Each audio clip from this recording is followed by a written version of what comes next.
Oi pessoal, eu sou a Thaís e hoje a gente vai fazer juntos a questão 98 do Enem 2018, caderno amarelo. Vamos ler a questão para a gente se contextualizar e depois a gente volta para a lousa.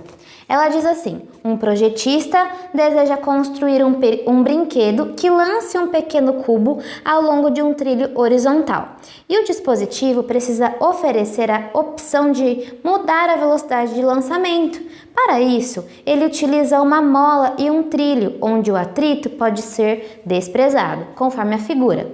Então, aí na imagem a gente vê a mola, o cubo que vai se deslocar e o trilho horizontal aí que não tem atrito com esse cubo. Para que a velocidade de lançamento do cubo seja aumentada 4 vezes, o projetista deve: A. Manter a mesma mola e aumentar 2 vezes a deformação. B. Manter a mesma mola e aumentar 4 vezes a deformação. C. Manter a mesma mola e aumentar 16 vezes a deformação. E nos itens D e E ele vai falar: trocar a mola por outra de constante elástica 2 vezes maior e manter deformação, ou trocar a mola por uma constante elástica 4 vezes maior e manter a deformação. Então, vamos voltar para cá, ó. Ele está dizendo que nós temos aqui, no caso, um dispositivo que faz parte de um brinquedo, e aí nós temos aqui um trilho, a mola e o cubo. E então vamos pensar, tem aqui essa região é estática, parada, você pode apertar o bloquinho e quando solta ele é lançado, certo? Essa é a ideia. E aí esse brinquedo, esse dispositivo do brinquedo, tem que ser capaz de lançar a velocidades diferentes. Então, se você apertar muito, velocidade alta. Se você apertar menos, vai uma velocidade mais moderada, certo?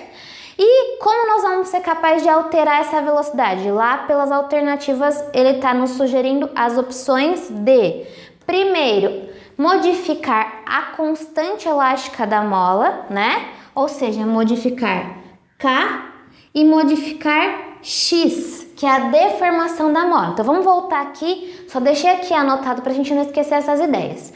Vamos voltar aqui e falar um pouquinho sobre energia. Eu tô falando nesse caso, gente, só sobre os tipos de energia que estão envolvidos nesse exercício, tá? Então olha só. Quando a mola ela está sendo comprimida, naquela situação de compressão, ela está armazenando uma energia potencial elástica. Ela tem uma energia ali, né? Por que ela tem uma energia? Porque assim que ela é liberada, ela empurra o bloco sem nada acontecer em volta dela. É só você pressionar. A hora que você solta, ela vai empurrar o bloco, certo? E essa energia potencial elástica, ela é calculada fazendo kx² sobre 2, onde o K é a constante elástica da mola, aquela que o enunciado está citando, né? O X é a deformação da mola. Então, cuidado! A mola ela é confeccionada de modo a ter um tamanho que ela gosta de ser. Aí ela é fabricada e ela tem um determinado comprimento L.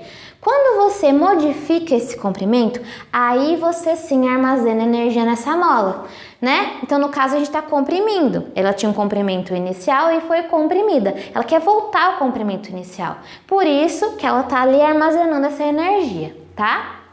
Ótimo! Energia medida em joules, só para a gente lembrar. E quando ele relaciona essa mola ao bloco que vai ser lançado, ele está dizendo que essa mola vai colocar o bloco em movimento. Então quer dizer que ali existe energia o quê? Se vai ter movimento, vai ter uma velocidade, energia cinética, certo? A energia cinética ela é calculada fazendo mv² sobre 2, certo? M é a massa do cubo, no caso. O V é a velocidade que ele vai adquirir com essa energia potencial elástica que vai empurrá-lo, certo? E além desses dois conceitos que nós vamos ter que estudar aqui, nós vamos usar o conceito de sistema conservativo. Por que sistema conservativo? Bom, conservar já tem uma noção assim, bom, eu vou manter o que eu tenho, vou conservar o que eu tenho, né? O sistema é conservativo porque lá no enunciado ele fala assim, ó, o trilho não tem atrito, certo? Então quer dizer que assim, ó, quando ele tá lá comprimido, tem uma energia armazenada. toda essa energia armazenada vai ser efetivamente transformada no movimento do cubo. Nada será perdido enquanto, porque lembra, tem o comprimento que a mola gosta de ter, ela foi comprimida, ótimo, e conforme ela vai voltando ao comprimento que ela gosta, se tivesse atrito, ela perderia energia, né? O atrito entre o bloco e o trilho aqueceria, né? Dificultaria o movimento e um pouco de energia seria perdida, mas nesse caso não, porque o enunciado afirmou que não há atrito entre as duas superfícies. Portanto, a gente pode dizer que esse caso é um caso de um sistema conservativo, onde a energia mecânica inicial vai ser igual à energia mecânica final. Aí você pode falar, Thaís, mas você só estava falando de energia potencial e cinética? É que a gente chama na física as energias, né, de todas, de forma geral, de energia mecânica. Então, é como se, numa situação 1, eu tenho uma determinada quantidade de energia mecânica, que pode ser potencial elástica, pode ser cinética, pode ser potencial gravitacional, né? É uma outra energia. E no estado 2, a gente vai ter outras energias, só que todas elas podem ser chamadas de mecânicas, porque a gente engloba com esse nome, beleza? Então, voltando ao exercício, olha só. Ele fala que você tem uma situação inicial e uma situação final. Então, quando é exercício de energia, o que nós temos que conseguir é identificar quais são as energias envolvidas em cada estado de estudo, tá? Então, olha só, vamos pensar que inicialmente a gente tem o bloco aqui e a mola está comprimida. Ótimo. Se a mola está comprimida, qual energia que nós temos envolvida nesse estado que eu chamei de estado 1? Temos a energia potencial elástica. Não está em movimento, o bloco está parado, certo? E aí, vamos pensar, quando ele está liberado, então o bloco é empurrado. E se aqui, ó, bem aqui, tem energia potencial elástica, empurrou. Se eu tô pensando que o estado 2 é bem o instante em que a mola atingiu o comprimento que ela gosta de ter. Ou seja, ela tá totalmente relaxada, ela não tá mais comprimida. E aí o que acontece? Toda aquela energia potencial elástica é transformada agora em o quê? Em energia cinética, em movimento. Ele vai transformando a elástica em cinética, elástica em cinética. A elástica vai diminuindo porque o X vai diminuindo, ela vai chegando ao comprimento que ela gosta de ter, e aí tudo se transforma em movimento, certo? Então, nesse exercício, nós temos que pensar o seguinte, ó, vamos partir dali. A energia mecânica inicial, ela vai ser igual à energia mecânica final, pois é um sistema conservativo. No início, vou chamar aqui, gente, de estado 1, energia mecânica 1 igual a energia mecânica 2. Porque eu chamei de inicial 1 e de final 2, tá?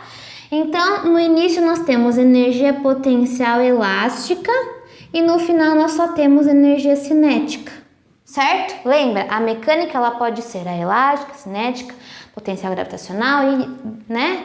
Beleza.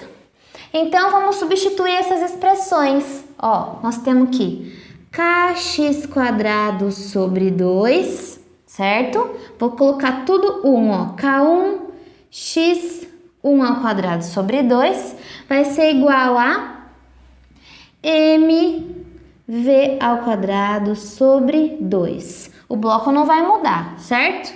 Então, aqui vai ser o V do estado 2. Ótimo.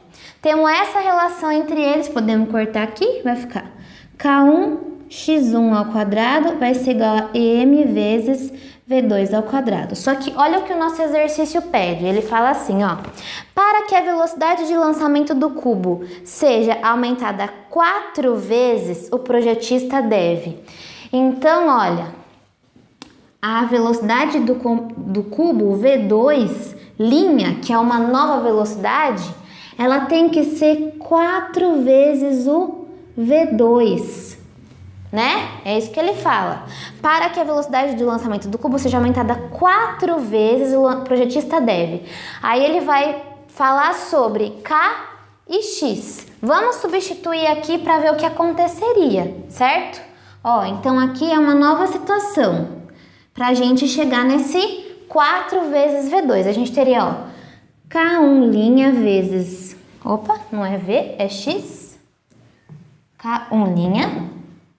X1' ao quadrado tem que ser igual a M vezes 4V2 ao quadrado. Ó, no lugar do V2, eu já coloquei esse V2', certo? Que é a nova velocidade. Então, teremos K1' vezes X1' ao quadrado igual a 16M V2 ao quadrado, certo? 4 ao quadrado é 16, só coloquei ele aqui na frente. V2 ao quadrado é isso daqui.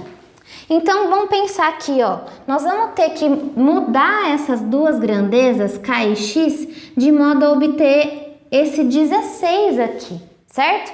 Porque essa igualdade tem que funcionar. Então, olha a opção que ele dá no item A, ó. No item A. Será que a gente pode chegar nesse 16 aqui fazendo o quê? Manter a mesma mola, ou seja, mantendo o mesmo K, sendo que K1' é o K. E aumentar 2 vezes a sua deformação. Então, o que nós temos que pensar, gente? Quando a gente altera o K, a gente vai simplesmente multiplicar esse lado pelo número que o enunciado falar. Então, se ele quer mudar o K, que é o dobro de K, vai ficar um 2 aqui. Quando eu modifico o X, eu vou elevar ao quadrado.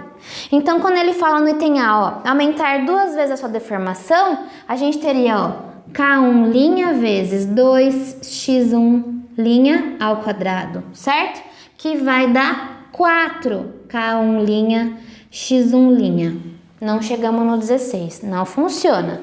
B, manter a mesma mola. Então, ou seja, manter a mesma mola é não mudar o K. Na verdade, aqui a gente poderia não colocar o linha porque vai ser igual, né? Manter a mesma mola. E aumentar 4 vezes a sua deformação. Esse tá com cara boa, porque a gente já tá nessa lógica, né? Ó, 4x1 aqui, que nós estamos relacionando com esse daqui. Então, isso vai dar 16K1 x1. Ou seja, o 16 que estava lá apareceu aqui. Então, essa é a opção correta. É o B de bola, tá? No C, ele fala, ó, manter a mesma mola. Então, de novo, manter a mesma mola. Manter a mesma mola e aumentar 16 vezes a sua deformação. Então, nós já percebemos que quando aumenta a deformação, na verdade, o aumento da multiplicação vai ser do quadrado daquele aumento. Então, se aumentar 16 vezes a deformação, vai ser aqui 16 vezes 16, né? Não, vai ser mais do que a gente precisa. Então, o C, impossível. Vamos pensar só juntos sobre o D e o E. Ó, trocar a mola por outra de constante elástica 2 vezes maior e manter a deformação. Então, lembra, sempre que eu multiplicar a constante elástica, se multiplicar por 2, o que vai aparecer aqui nesse lado esquerdo é um múltiplo 2, né? Não vamos chegar no 16. E trocar a mola por outra de constante elástica 4 vezes maior e manter a deformação? Também não. Vai multiplicar por 4 e não vamos chegar lá de novo, certo? Espero que vocês tenham entendido a recapitulação e a forma como lidar com essas grandezas quando elas são, né? Tem um expoente 1 e tem um expoente 2 nessas grandezas aqui. Obrigada e bons estudos!